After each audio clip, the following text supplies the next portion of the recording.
Cultura Austral. La Universidad Austral de Chile contribuye a la descentralización y acceso a la educación superior, aportando a la movilidad social con un alto impacto dinamizador del desarrollo local. En Valdivia, Osorno, Puerto Montt y Coyhaique. Universidad Austral de Chile, calidad y compromiso público. Más información en www.uach.cl.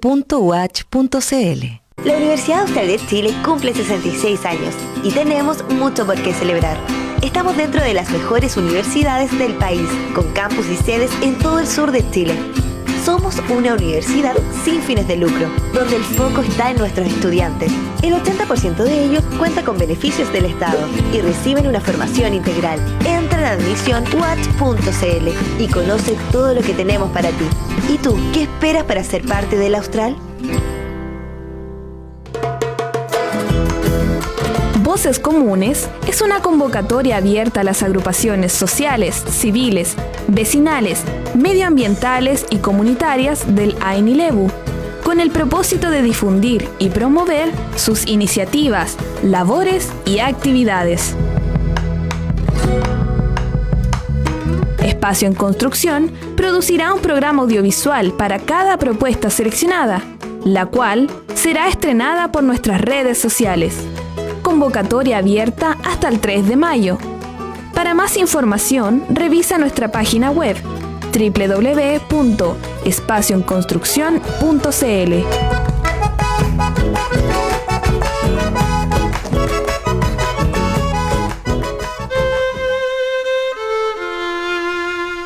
Prende la radio. Prende la Watch.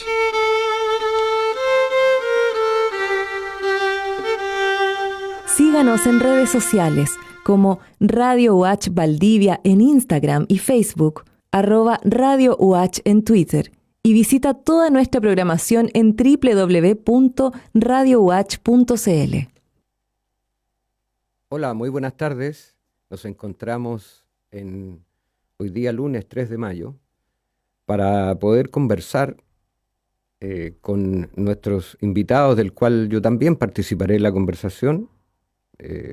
Quien habla acá es Roberto Morales, antropólogo, y el tema que hoy día hemos planteado es lo mapuche en la identidad valdiviana.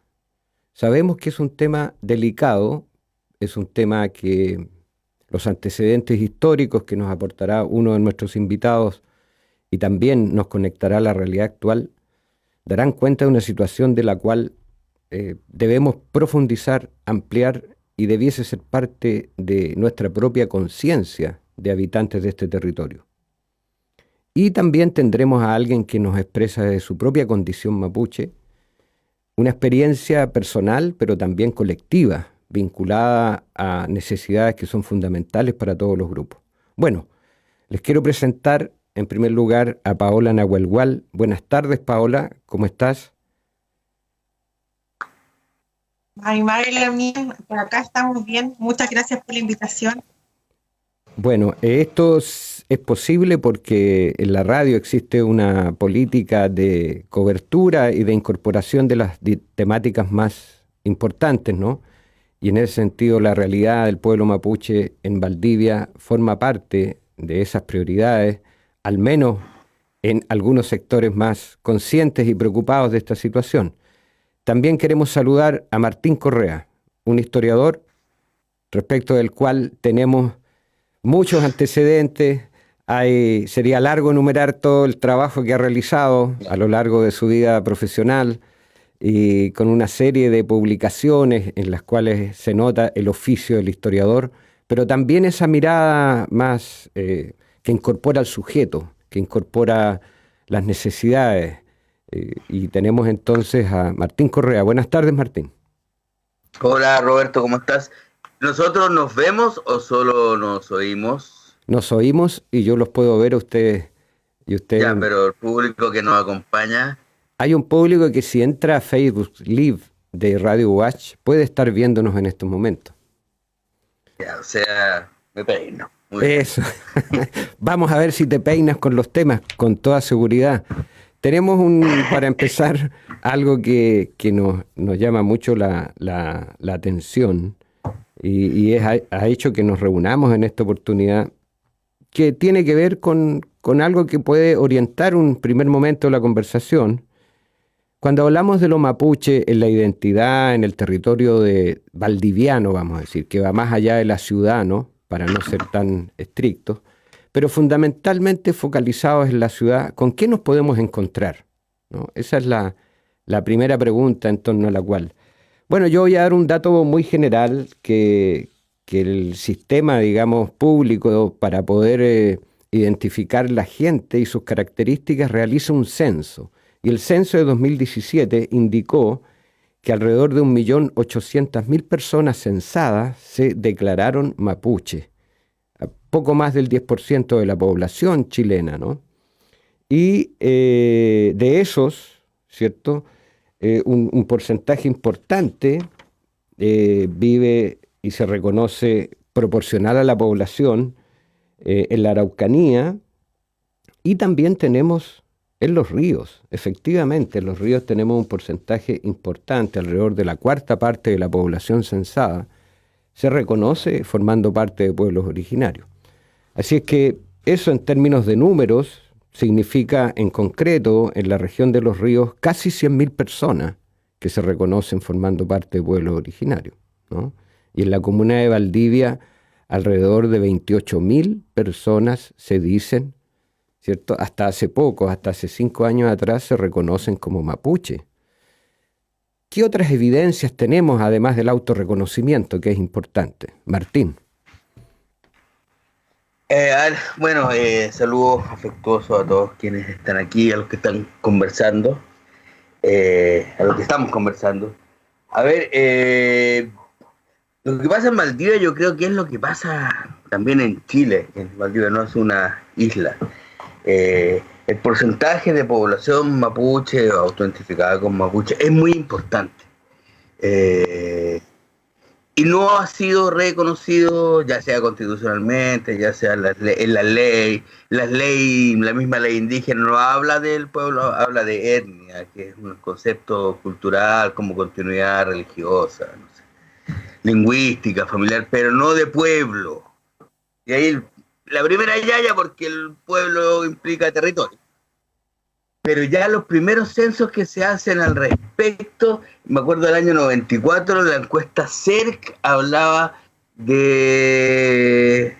Y el censo que hizo, el encuesta se señala una cosa, pero el censo que se hizo en el 94 ya hablaba de alrededor de 1.995.000 personas que se autoidentificaban como mapuche. Y de un total de 14.000. Menores de 14 años, le sumamos los mayores de 14 años, los peñas son, bueno, para ser familia, tenés por lo menos el 10%. Pero no se reconoce la presencia.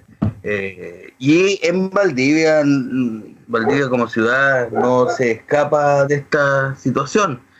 Que tiene que ver también con una historia de cómo se define la ciudad, quiénes las habitan y definitivamente quiénes ordenan habitar, en que los mapuches no tienen lugar. Yo me puse muy feliz cuando los peñes que recuperaron los peñes del LOF, ¿cómo se llama, Roberto? Aquellos peñes que recuperaron el sector de la cárcel, el LOF Coliñir, cuando recuperaron los LOF de la cárcel. Claro. Los Coliñir. Porque en definitiva lo que estaban haciendo era volver a poner en orden un lugar que siempre fue de ellos, la isla Texas, la ex isla Valenzuela, que era el lugar del vivir de ellos. Entonces yo creo que es importante y enriquece el vivir ciudadano, si uno quisiera. Estamos hablando solamente de la ciudad de Valdivia. Ya si nos metemos en la región de los ríos es otra cosa. Y si nos metemos en la antigua provincia de Valdivia, la provincia de Valdivia llegaba hasta Puerto Montt. Este era el lugar principal de extensión administrativa. Y en lo que sí hubo reconocimiento de la presencia indígena. es a partir del año 1900, más o menos, en que la presencia indígena la presencia mapuche es dejada de lado, no es reconocida, y empieza a formarse una identidad valdiviana que a mi entender desconoce a los mapuches. Ajá, muy bien. Habría que comentar que efectivamente, tal cual tú lo indicas con precisión, alrededor del 1900 comienza claramente una acción sistemática de despojo, de exclusión y de negación. Y hasta antes de eso podemos encontrar algunas evidencias que ya comentaremos más adelante, que nos pueden sorprender como de manera tan contradictoria. Por un lado, hay gente que los reconoce, pero al mismo tiempo está llevando a cabo acciones que apuntan, ¿no?, a el despojo o a la apropiación territorial. ¿Qué nos puedes decir tú, Paola, desde tu experiencia, tu visión? ¿Cómo ves tú dónde se manifiestan los mapuches en Valdivia? Yo vengo de una ciudad que es Temuco, soy huenteche, huarriache, y siempre estuve con un vínculo familiar con Valdivia, pero hace hartos años que vivo acá, y la verdad es que me llamó siempre la atención de que acá en Valdivia materialmente lo mapuche se ve en el segundo piso del museo que está en Isla Teja. Hay una materialidad cultural que es colonial. Acá nosotros los mapuches nos enfrentamos a los españoles y después a una colonización alemana importante que terminó por erradicar y quitar los espacios que habían... espérame un poquito después. Y llama a la tía para que yo agarre la kitty. Ya, espérame un poquitito. Ya. Entonces, hay una pérdida absoluta. La pandemia esa. No, sí, los hijos, sí, claramente. Entonces encontramos, por ejemplo, están estos torreones que son evidencias de represión de lugares que son donde se ejerció violencia hacia nuestro pueblo. Están los fuertes también que fueron utilizados para lo mismo. Entonces acá todo es colonial nomás. Nosotros en el cerro tenemos los Chemamul, el Cerro Ñelol, está el mercado, que es un lugar de trafficking importante para nosotros, o fue hasta que se quemó. En la plaza también vemos algunos no sé, figuras o cosas que tienen que ver con los mapuches, pero acá en Valdivia no existe nada. Entonces concuerdo completamente con Martín, que es una identidad valdiviana que no reconoce los mapuches, al menos en lo urbano, en donde se ven estos intentos de unos exitosos intentos, creo yo, como acá el Amien ejemplifica con la recuperación del Lof Coliñir. Yo vivo con la familia Coliñir, conozco de cerca el trabajo que hacen y que han hecho a través de la historia de esta recuperación, que es una evidencia importante de cómo nosotros nos apropiamos de lo que nos pertenece, digamos. Cómo tenemos que luchar constantemente por recuperar estos cientos de años en los que hemos perdido prácticamente todo, pero seguimos resistiendo por recuperarlo. Yo presido una organización que tiene más de 150 familias, en las que el 80% tiene calidad indígena y se considera y se reconoce como mapuche, en donde nosotros estamos luchando por conseguir una vivienda con pertenencia indígena, pero sucede que hay muchas personas que se inscriben en la organización por recuperar su cultura, porque nosotros hacemos talleres de mapudungún, estamos haciendo talleres de cosmovisión, buscamos educadores interculturales para que nos enseñen cosas, y al final nos damos cuenta de que el interés de la ciudadanía, de la gente que vive en Valdivia y que se reconoce como mapuche, tiene esta necesidad de poder saber más qué es lo que somos, qué creemos, quiénes fuimos, quiénes somos y quiénes queremos ser por sobre todo. Eso, Roberto. Muy bien, entonces existe algo que está vivo, que está presente, y que al establecerse espacios colectivos de intercambio entre iguales, comienza a aparecer, ¿cierto?, a florecer, y este interés, y más que interés, se recupera, se resignifica, vuelve a estar presente muchos elementos que tienen que ver con la reconstitución de un pueblo, de una nación, y que en ese sentido, claro, no puede dejar de sorprender el hecho que a partir de un comité de vivienda como el Rucamapu comienzan a aparecer todos estos intereses.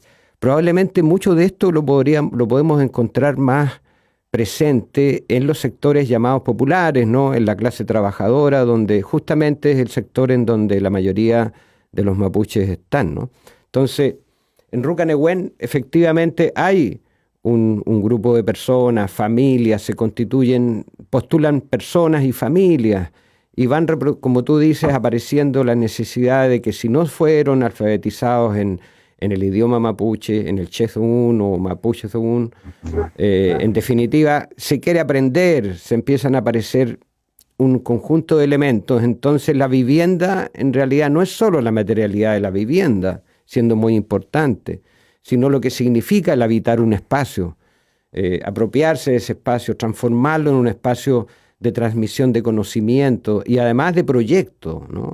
No es solo respecto del pasado, sino pensar en que se quiere un proyecto distinto.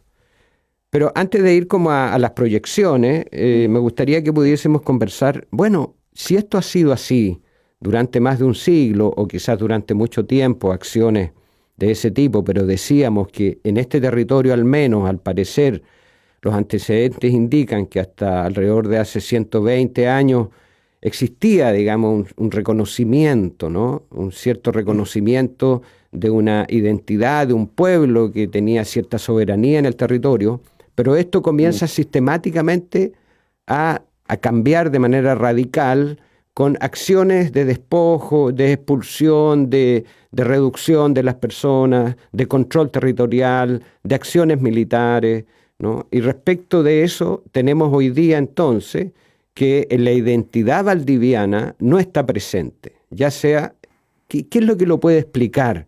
¿No? ¿Qué puede explicar el hecho de que hoy día no esté presente? ¿No?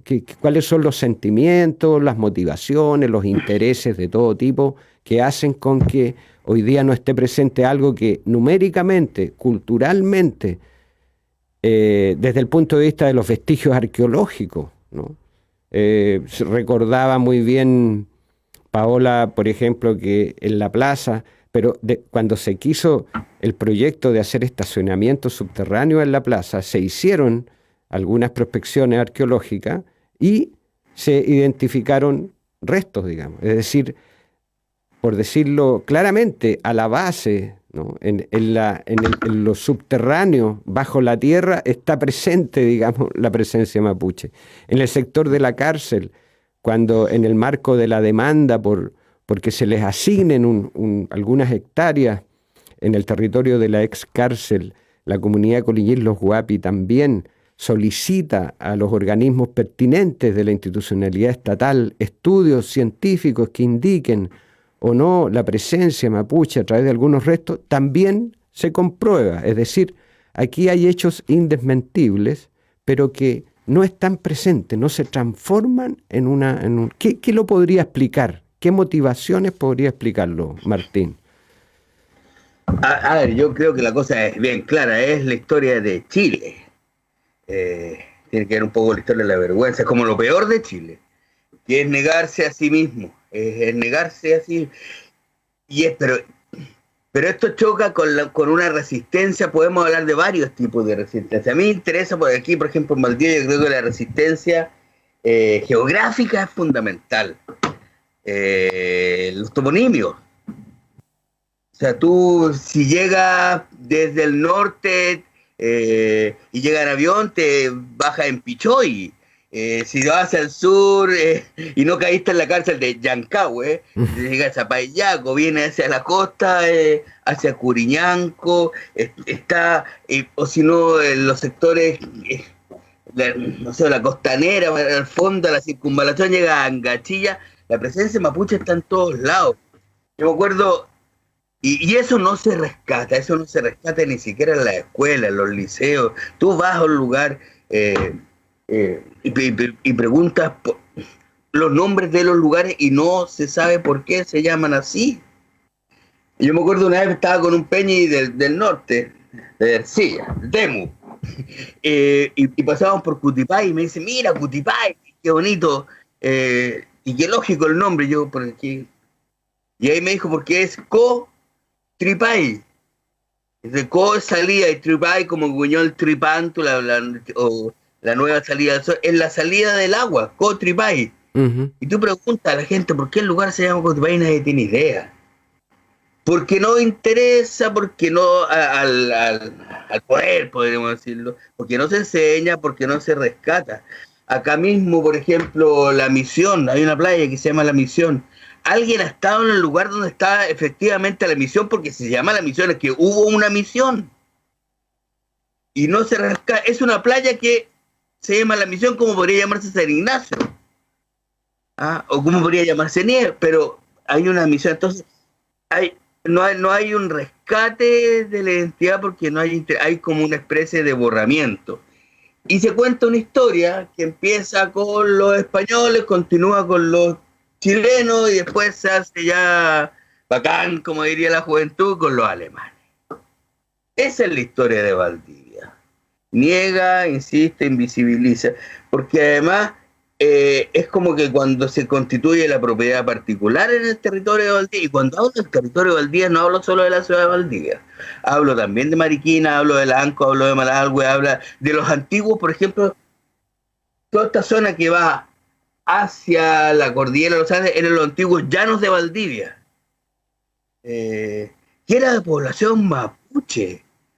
Población mapuche que participó en los parlamentos con los españoles, que participó en el parlamento con el Estado chileno, pero que fue borrado, insisto, a partir del año 1850 y tanto, cuando llegan los primeros barcos acá a Corral, y empieza una nueva historia.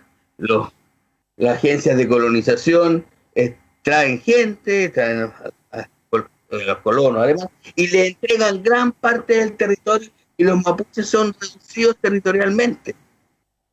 Y ahí empieza una nueva historia en la que la población mapuche no cuenta y que quedan como vestigios de esto los nombres de los lugares.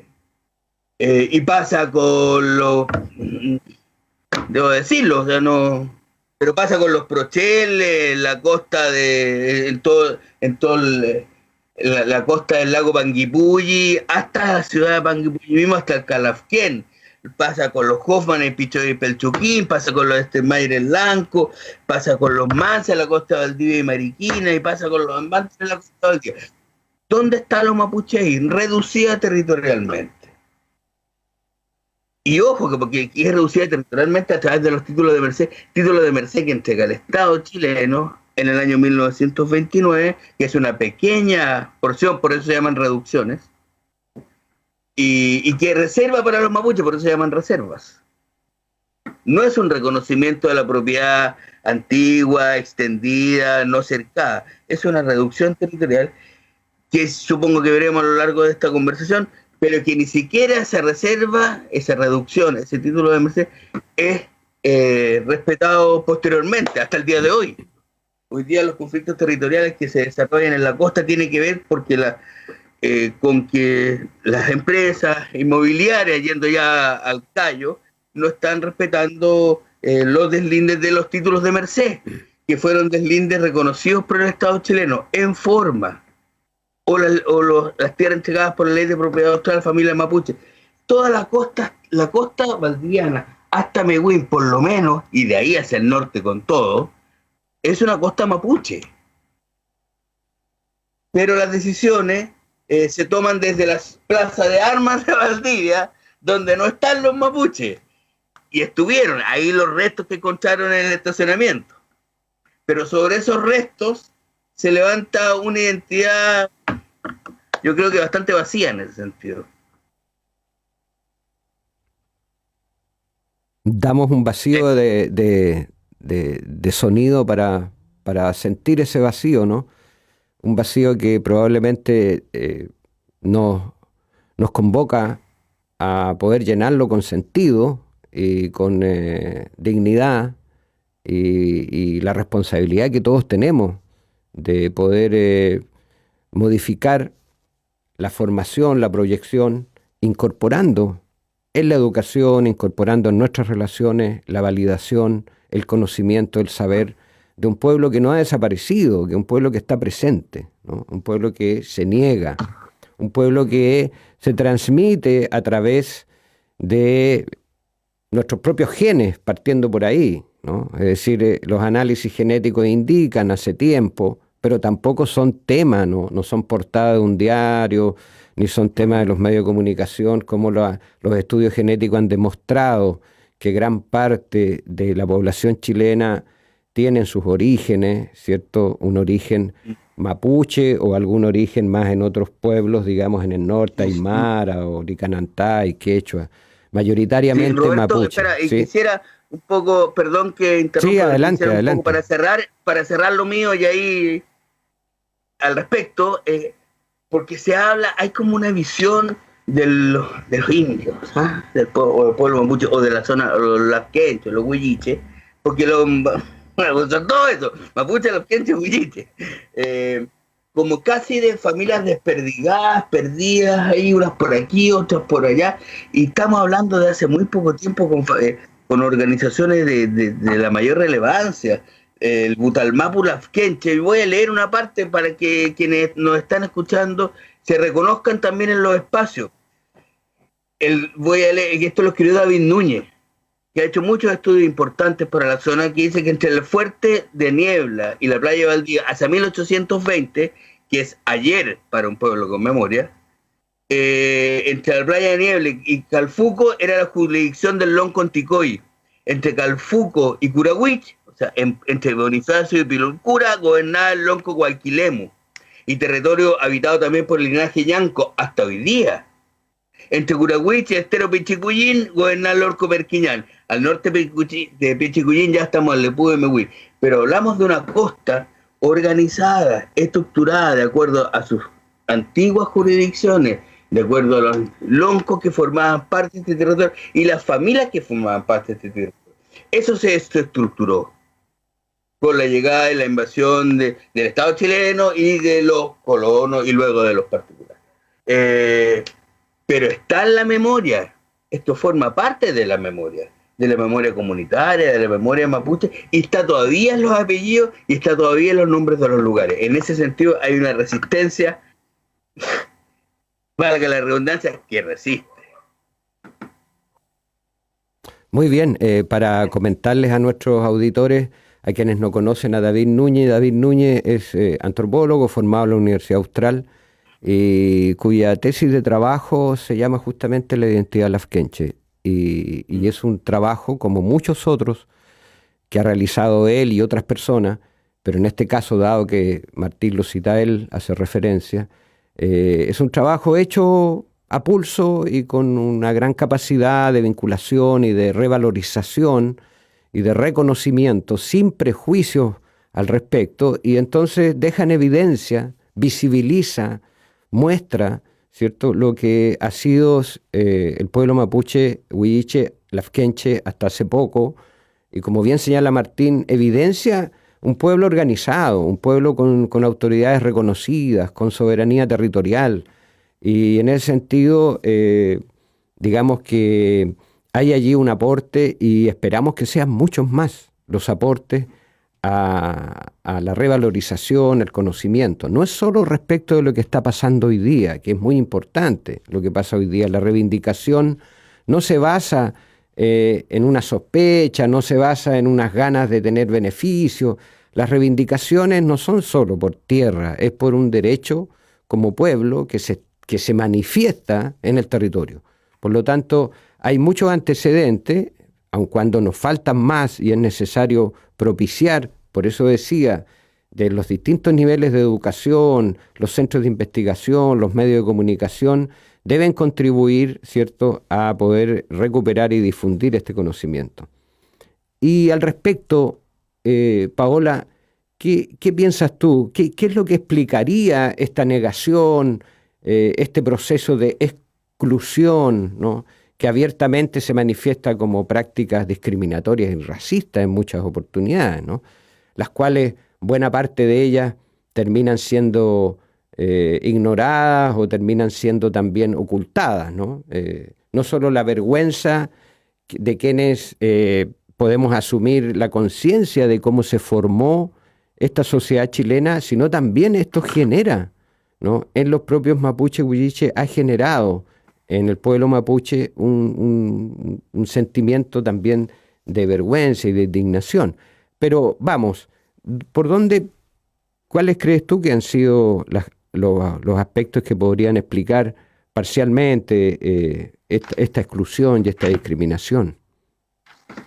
Yo creo, Roberto, que esta negación y esta exclusión tiene que ver con nuestra forma de vida, nuestra forma de vivir como mapuche. ¿Y por qué digo esto? Porque nuestra forma de vivir va con un conflicto con la forma de vivir de este mundo occidental que llega a implementar el pueblo español y después el Estado chileno.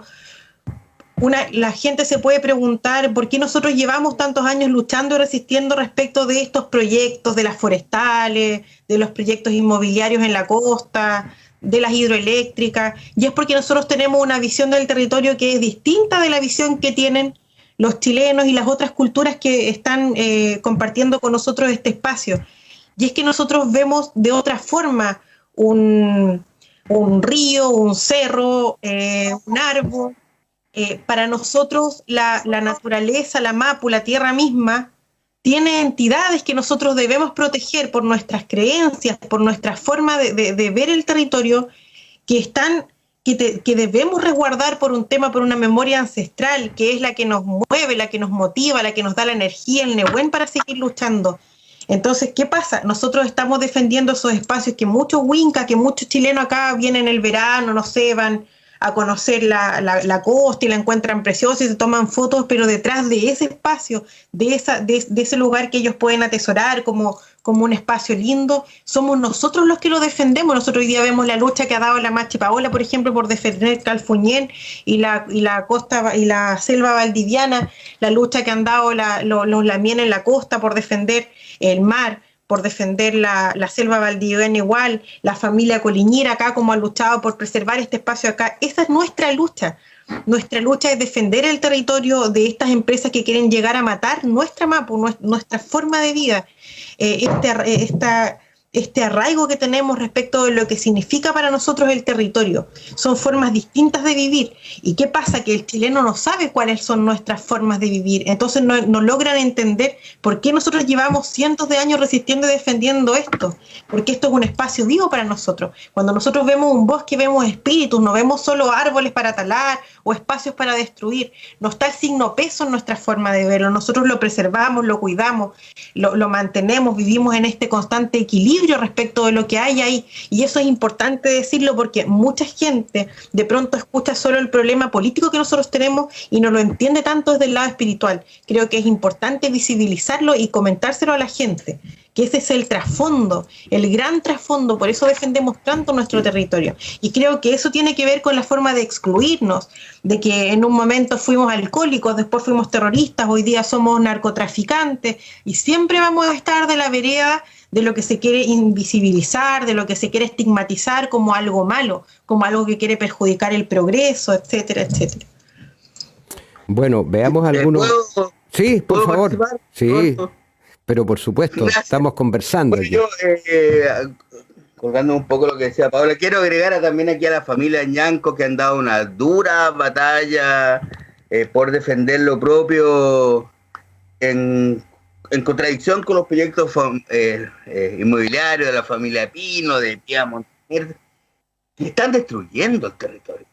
O sea, y nos están destruyendo, y todo eso nos afecta a todos los demás, no solo a la familia Mapuche. O sea, lo importante aquí es que la familia Ñanco, los que están arriba, la familia de los Pellines, los Alba, etcétera, en Curiñanco, están defendiendo un espacio que si bien es un espacio territorial mapuche, nos pertenece a todos y a todos nos beneficia esa lucha. Porque no lucha por el agua, no lucha por el chofil moñén, por el cumen, por el buen vivir, el cumenehuen, etcétera. Y aquí se está secando el territorio, por tanto es una lucha que yo creo que es muy importante y que se remonta, cuando tú preguntas de dónde viene, yo creo que se remonta hace un buen rato ya. Y que se remonta al karma del Estado, al karma que nos persigue, que es el karma de... Aquí me voy a poner historiador, puede ponerse un poco fome el asunto. Al karma de Diego Portales. Estamos hablando del año 1823, cuando Chile constitucionalmente se declara Estado unitario. O sea, Chile es habitado por chilenos. Y ahí no cabe nadie más. Los demás son campesinos, millonarios, empresarios, pobres, ricos, guatones, chicos, pelados, grandes, feos, de todo, pero todos chilenos. Y los mapuches chilenos. ¿Qué tipo de chilenos? Campesinos y campesinos pobres. Y ahí se forma la gran mentira en esta construcción que se ha dado, que es el Estado unitario, que está formado por y en este Estado unitario no existen las alternativas. Y aquí estamos hablando de un pueblo con idiomas distintos, religiones distintos, dioses distintos, héroes distintos, porque son Lientur, son Calfulicán, son Leftrano los héroes mapuches, no son Franklin O'Higgins. Entonces, y eso no se rescata. Y en beneficio de un Estado extractivista, capitalista, excluyente y homogenizador. Y esto es grave. Y es grave cuando vemos que por lo menos el 10% de la población es indígena, es mapuche, es quechua, es aymara, es coya, es diaguita, porque está lleno de pueblos distintos. Pero en Chile no hay pueblos según la ley.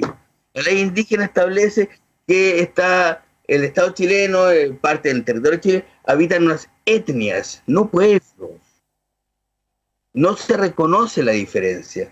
Y no se reconoce por intereses políticos y por una opción de tipo de Estado, en opción de desarrollo país, desde un principio hasta hoy día. Yo creo que eso hoy día está en crisis, lo que es muy bueno, me alegra, para empezar a vivir de una vez por todas en un país serio. Bueno, y esa crisis probablemente también la vivieron en distintos momentos distintas personas, y no solo, evidentemente, los mapuches. Voy a leer algo que espero que les sorprenda. Dice aquí: lo tremendo para Chile es que los araucanos no son insurgentes, no son chilenos, sino una nación independiente, en forma efectiva como jurídica, y que ninguna nación del mundo tiene derecho de impedirles las reconquistas de las tierras del sur del Biobío que le fueron asignadas en las paces de Quillín. Eso fue en 1641, por la corona española. ¿Quién sostenía ese argumento? Y podemos hablar de eso de alguien que sí está presente en la identidad valdiviana, que es muy contradictorio. O sea, Guillermo Frick, de quien sale esta cita, que es el resultado de un trabajo de un investigador, digamos, de la música en Valdivia, del Conservatorio de Música, Vladimir Barraza, de su trabajo doctoral, lo cita y deja en evidencia que él lo reconocía como nación independiente, ¿no? Y la contradicción, y ahí nos puede ayudar también Martín, pero Guillermo Frick es una figura reconocida como un gran aporte, ¿cierto?, de los colonos alemanes, uno de los primeros colonos a lo que ha sido la música, ¿cierto?, docta de tradición europea, pero al mismo tiempo Guillermo Frick, ¿cierto?, era ingeniero, agrimensor, empresario, es decir, el perfil de lo que han sido finalmente los sectores de poder en la sociedad chilena. Guillermo Frick reconocía esto, pero la contradicción era que al mismo tiempo fue uno de los que el agrimensor del proceso de despojo territorial, ¿no? Entonces, claro, tenemos esa contradicción ahí, ¿no? En una persona, esto de que por un lado se reconoce, pero por otro lado se actúa en la práctica despojando el territorio. Pero es importante desde el punto de vista de que esta visión desaparece. O sea, quienes construyen los textos de estudio, quienes transmiten y quienes generan una cultura en Valdivia, lo que rescatan de Frick es su aporte musical, empresarial, pero no rescatan la conciencia que él tenía y el reclamo que él señalaba y que se manifiesta también musicalmente, ¿no? Entonces, de alguna manera, la diferencia no es solo un tema de soberanía territorial, siendo eso ya suficiente.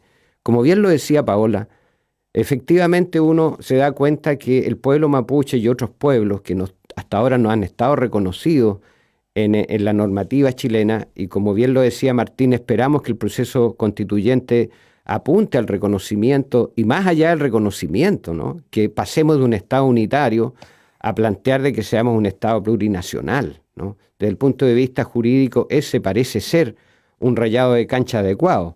Y como decía, como lo decíamos, entonces aquí lo que se requiere es asumir que en este caso el pueblo mapuche es un pueblo que tiene una manera de vivir, es decir, entiende la existencia y se la explica de manera distinta a lo que en general nosotros nos explicamos como sociedad chilena o en la cultura chilena, que tiene una fuerte influencia europea.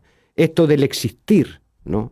Esto del conocer, esto de la relación, esto de concebir que hay otros seres, ¿cierto?, que tienen también una relación interdependiente con los seres humanos, ¿no? Que en los bosques, en los ríos, en la existencia, más allá del ser humano, hay seres con los cuales es fundamental sostener una relación de acuerdo, de alianza, de complementariedad finalmente. Entonces, las figuras de las machi, como también Paola se refería a la machi Paola, otra Paola, hay otras machis en el territorio que han levantado su voz en distintos momentos, ¿no? La machi Meyeray Huichalaf respecto de Pilmaiquén, la machi Pinda respecto del conocimiento, ¿no? La machi Pinda ha levantado su voz, ella además tiene un lugar destacado en la academia, pero ella lo que hace es dar una batalla en el campo de las ideas, del conocimiento, ¿no?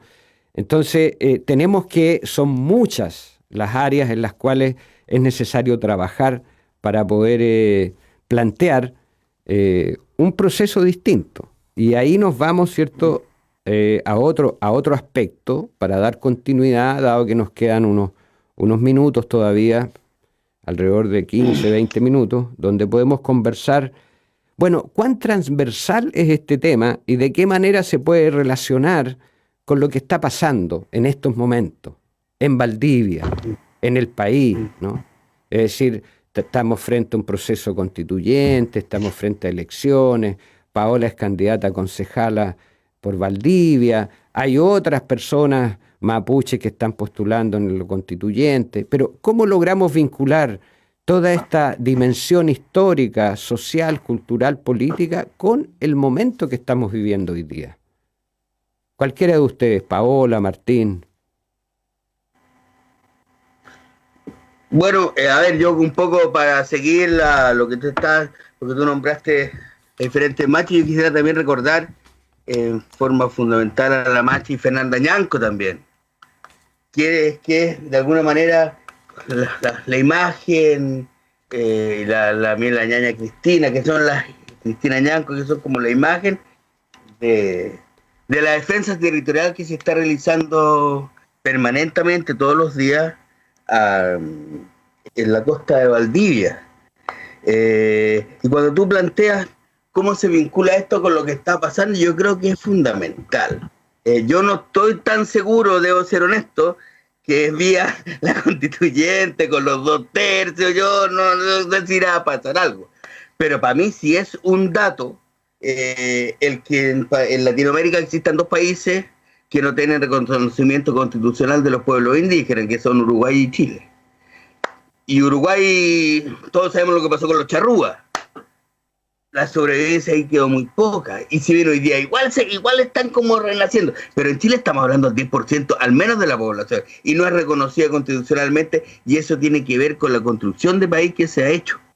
Lo mismo pasa con la ley indígena, que ya lo hablé, que se habla de etnia, es un concepto cultural alejado de la realidad,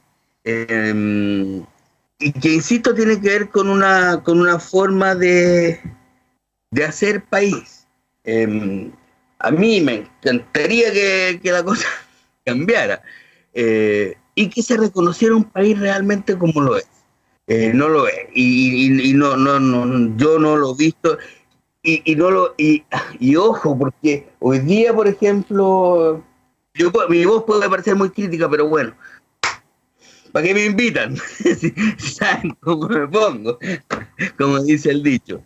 Pero desde que terminó la dictadura en términos formales, el año 89, de ahí en adelante, cada 4 años a nivel de elecciones, todos los últimos años de los gobiernos sucesivos, se forman mesas de diálogo. Tú te recordarás bien, Rob, Sí.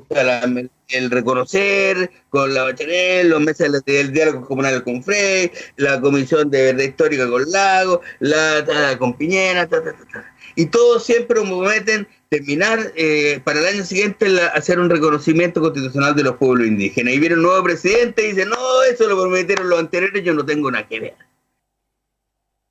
Porque no existe el interés real. Y yo creo que el único camino es seguir recuperando los espacios.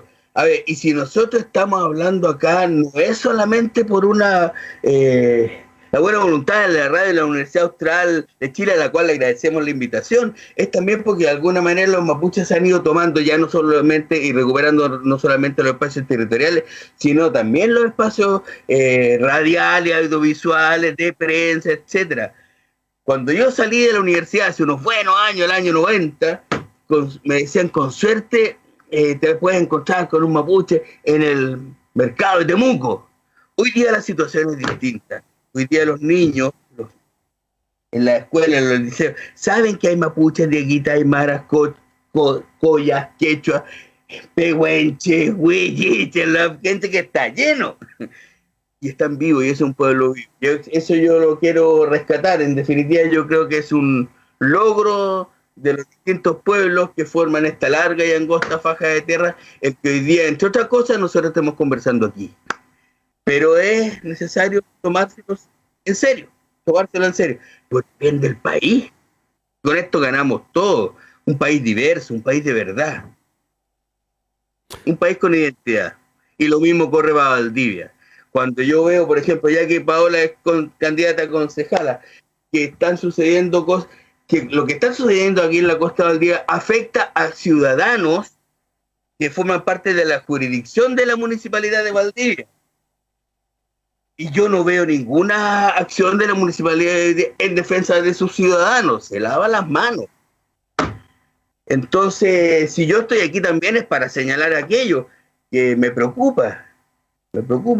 Porque si no, ¿de qué sentido tiene la elección de autoridades cuando después no se preocupan de sus electores? Paola, ¿cómo podemos relacionarnos? Bueno, te deja un Hay que aprovechar los espacios morales. Así es.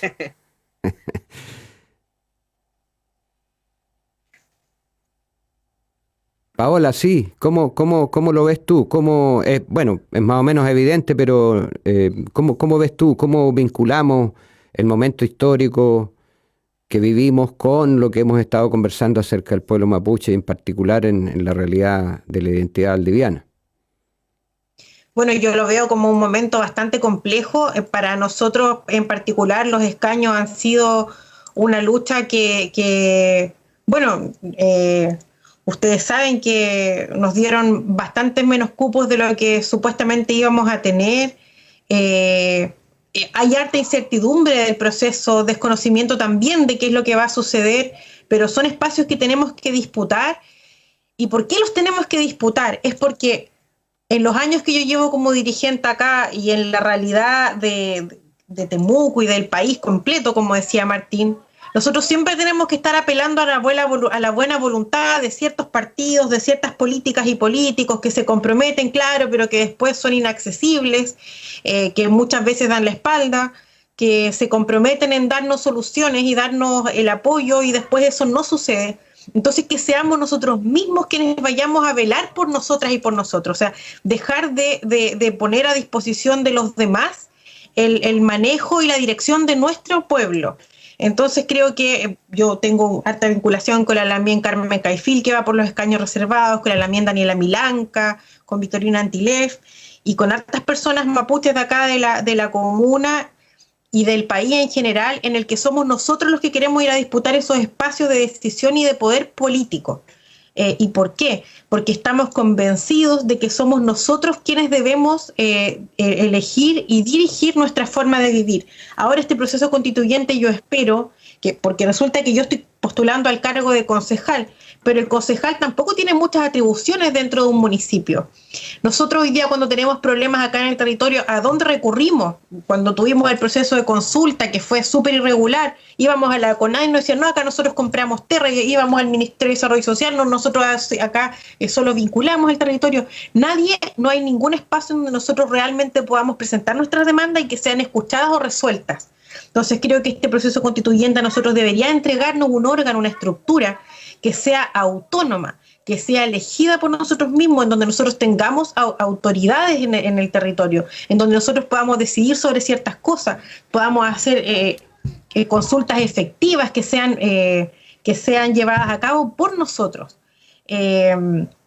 A lo mejor es utópico, no lo sé, pero eso es a lo mínimo que nosotros deberíamos aspirar como naciones preexistentes, de una restitución territorial sistemática. El territorio se puede recuperar prontamente, pero falta la voluntad política para hacerlo, así que creo que es un proceso importante, es un proceso en donde vamos hartas y hartos mapuches a disputar estos espacios de poder, y creo que darle más atribución al gobierno local y tener un organismo autónomo es fundamental, Roberto. O sea, para allá por lo menos voy yo y vamos harto en la misma.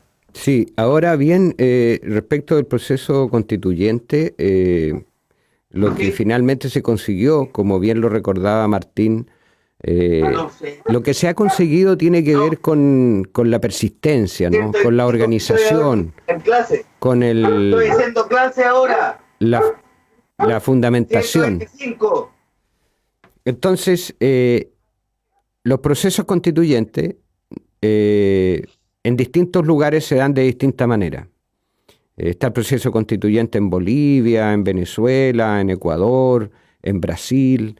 Pero este proceso constituyente está marcado por una fuerte presión social, que es lo que sucedió en octubre del 2019, y que generó este proceso constituyente. O sea, esta postergación sistemática de modificar la Constitución de 1980 es el resultado de una lucha y de una expresión popular masiva.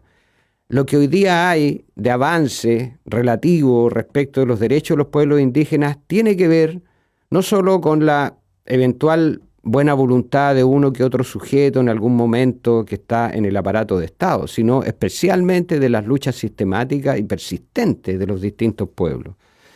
No obstante aquello, tenemos que de los 155, constituyentes, finalmente 17 son para los pueblos originarios, ¿no? 7 para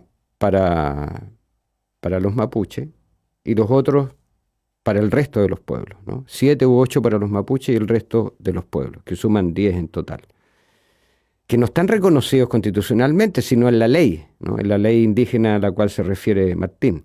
Entonces, eso también es resultado de una presión. Pero piensen ustedes, si son 17, ya, son 7 u 8 mapuches, pero en realidad lo que hay que ver es que son francamente una minoría respecto de los 155. Entonces, aquí lo que se está apostando no es tanto a la cantidad, ni que solo se resuelve en las personas que sean electas, sino es fundamental mantener espacios como este, difusión, comunicación, visibilización, una fuerte presión social y política que haga que esto de nuevo no se transforme en negociaciones internas, ¿cierto?, entre los que son elegidos y los grupos de poder, sino es fundamental que el conjunto de la sociedad chilena esté muy atenta y acompañe de todas las maneras posibles este proceso. Pero yo le iba a preguntar, además de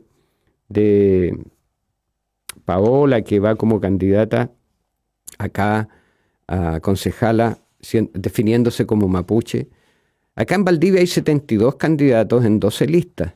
Hay algunas otras personas, candidatos a concejal, que marcan su candidatura con una reivindicación de la identidad mapuche en Valdivia. Pregunto yo, digamos, si eso es algo que se está dando. Además están los candidatos a gobernadores. Hay en algunos territorios, en algunas regiones donde vayan candidatos a gobernadores mapuche. ¿Hay candidatos a alcaldes mapuche? ¿No? Entonces, eso es un poco lo que quería que conversáramos, porque claro, las elecciones son un mecanismo, son un momento, son una manera de participar, pero sabemos que no se agota la política en las elecciones, eso está más que claro. Nosotros hemos hablado todo este rato de lo que significa la organización, el despojo, la resistencia, todas son acciones que tienen un alcance político enorme.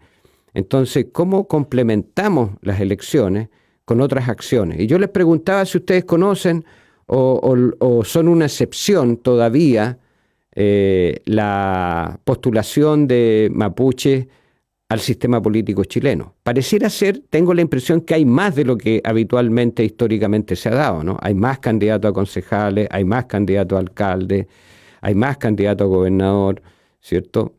Y a constituyentes, bueno, ya lo conversamos.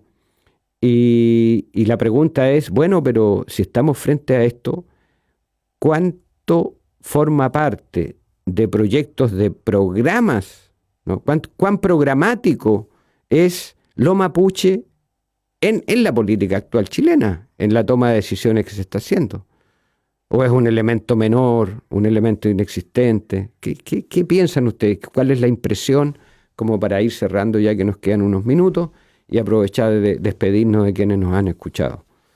¿Podemos tener alguna esperanza en un cambio de la identidad o el camino de cambio de identidad incorporando lo mapuche?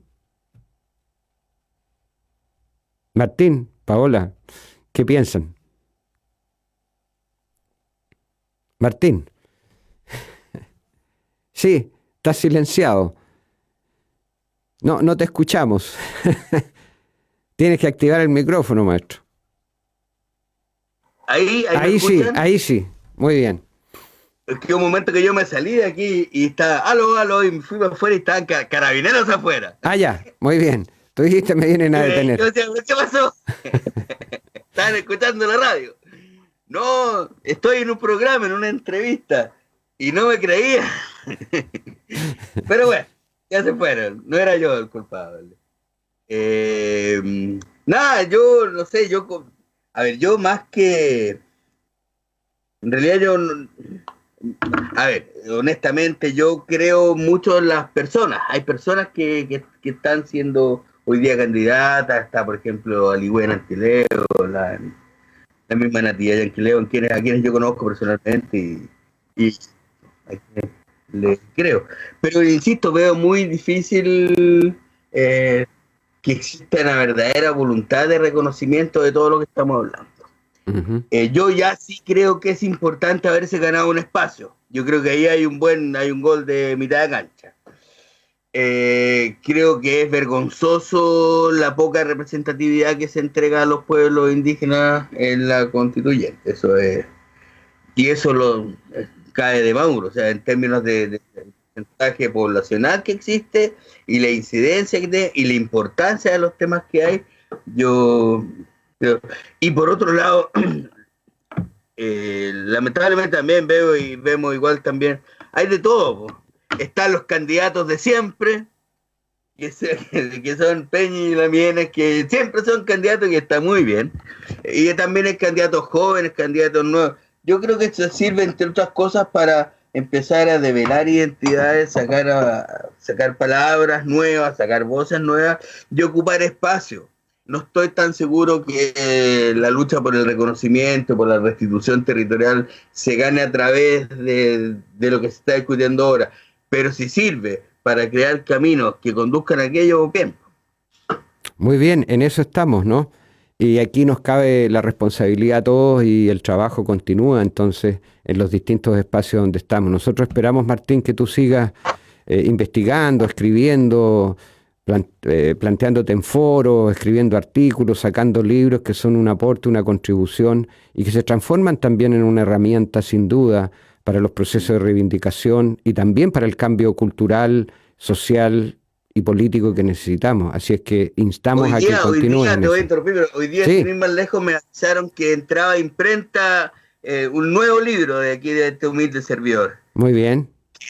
que se llama La historia del despojo, el origen de la propiedad particular en el territorio mapuche, que es más o menos cómo se constituye la propiedad particular en Arauco, en Alto Biobío, en Valdivia, Osorno, Malleco, Cautín, Chiloé.